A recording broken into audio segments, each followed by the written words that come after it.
ఏంది బాబు నీకు తెల్ల వేసినోడికి మళ్ళీ డబ్బులు తీసుకురా మీరు?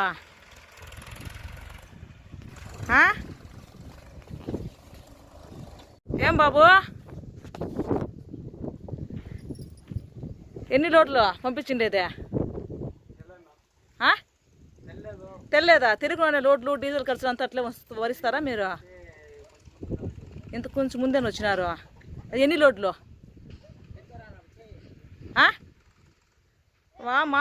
మా కూరిని రాజేష్ని అడిగితే చెప్పలే ఆ పిల్లోడు కూడా.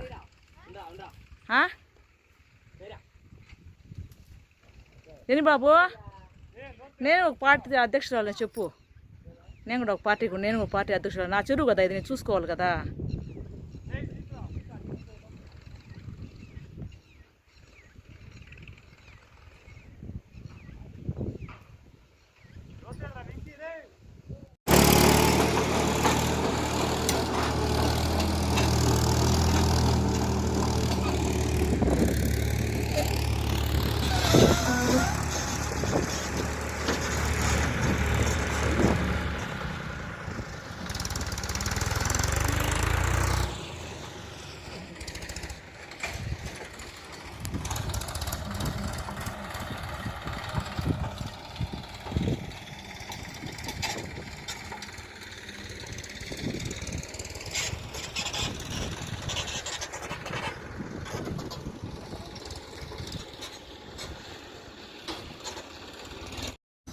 మీడియా మిత్రులకు నమస్కారం.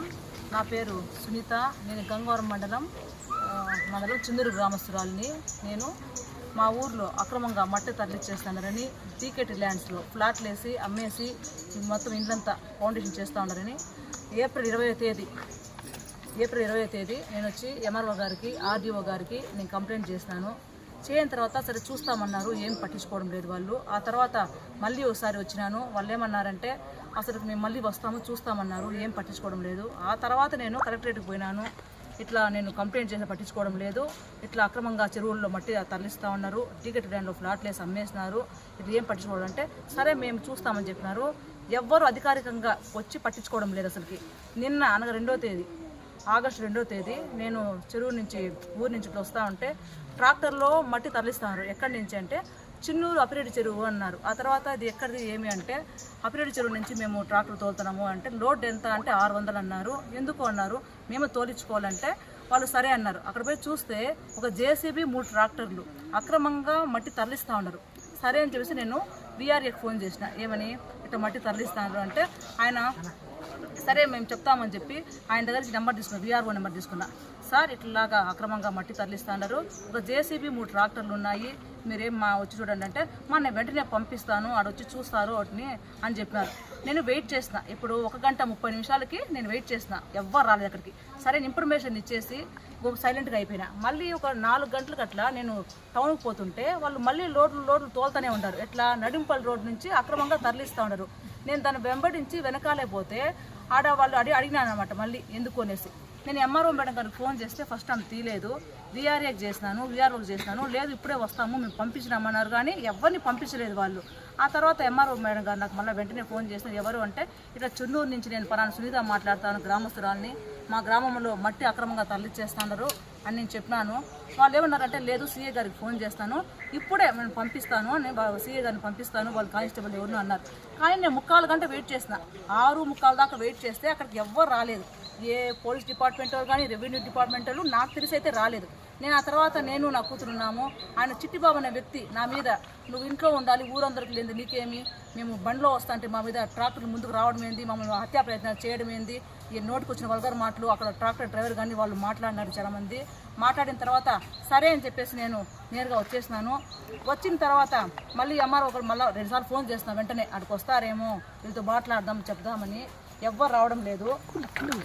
నేను కంప్లైంట్ ఇచ్చినాను, ఏమని టీకెట్ ల్యాండ్ ఒకటి చిన్నూరు గ్రామంలో 1 ఎకరా 4 సెంట్లు ఫ్లాట్లు వేసి అమ్మేసినారు, దాని గురించి చూడండి అంటే నేను కంప్లైంట్ ఇచ్చిన రోజుకి వాళ్ళు పిల్లర్లు వేసి గోడలు కడతా ఉన్నారు.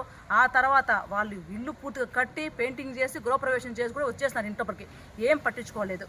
మళ్ళీ అడిగితే అసలు వస్తామంటారు, ఎప్పుడు రారు. మళ్ళీ ఇప్పుడు వచ్చి నేను ఈరోజు ఏం చేస్తానంటే ఎంఆర్ఓ మేడంకి, వీఆర్ఏకి అందరికీ చెప్పినాను కదా, వాళ్ళు స్పందించలేదు అన్న దానికి గంగవరం పోలీస్ స్టేషన్లో కంప్లైంట్ ఇచ్చాను. కంప్లైంట్ ఇస్తే అక్కడ ఏమంటున్నారంటే నువ్వు కంప్లైంట్ వాళ్ళ మీద అధికారుల మీద ఇవ్వకూడదు, ఎందుకు ఇస్తారు మీరు కంప్లైంట్, మీరు ఇస్తే కూడా మేము తీసుకోము అంటారు.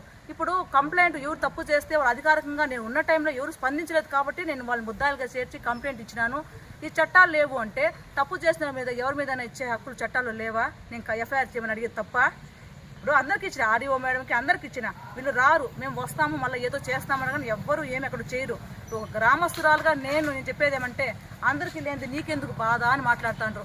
నా గ్రామం, నా వనరులు, ఎందుకంటే చెరువు అక్రమంగా తరలిచ్చేస్తా ఉంటే ఆవులకు నీళ్లు తాగిస్తారు, సమాధులు అక్కడ పూర్తి చేస్తారు. ఆడ ఎక్కడ పూడ్చినా కూడా సమాధి కూడా లేకుండా మొత్తం వాళ్ళు లాగేస్తారు. రేపు ఎక్కడ మేము పూడ్చుకోవాలి? ఆవులకి కానీ ఎక్కడ చెరువులో నీళ్లు పెట్టాలి అసలుకి నాకు అర్థం కావడం. కాబట్టి నేను దానిపైన స్పందించినాను. డీకేట్ ఫ్లాట్లు వేసిన దాన్ని స్పందించిన. వీళ్ళు ఎవ్వరు అక్కడికి రావడం లేదు, వస్తాం రానంటా ఉంటారు. ఇప్పుడు ఏమంటారంటే మీరు కంప్లైంట్ ఇచ్చినారు, మేము వస్తాము, బౌండరింగ్ వేస్తాము అంటారు, రారు. నేను లైవ్లో ఉన్నప్పుడు ట్రాక్టర్ జేసీబీ ఉన్నప్పుడు వచ్చి మీరు పట్టుకోండి అని ఫోన్ చేస్తే అప్పుడు రానప్పుడు ఆ తర్వాత వస్తామంటే ఆ మరుసటి రోజు ట్రాక్టర్లు జేసీబీలు అక్కడ ఉంటాయా? ఉండవు కదా. వీళ్ళ తర్వాత వచ్చి ఏం చేస్తారు అంటే నా ప్రాణహాని ఉండి వీళ్ళే కల్పిస్తారా దగ్గరుండి?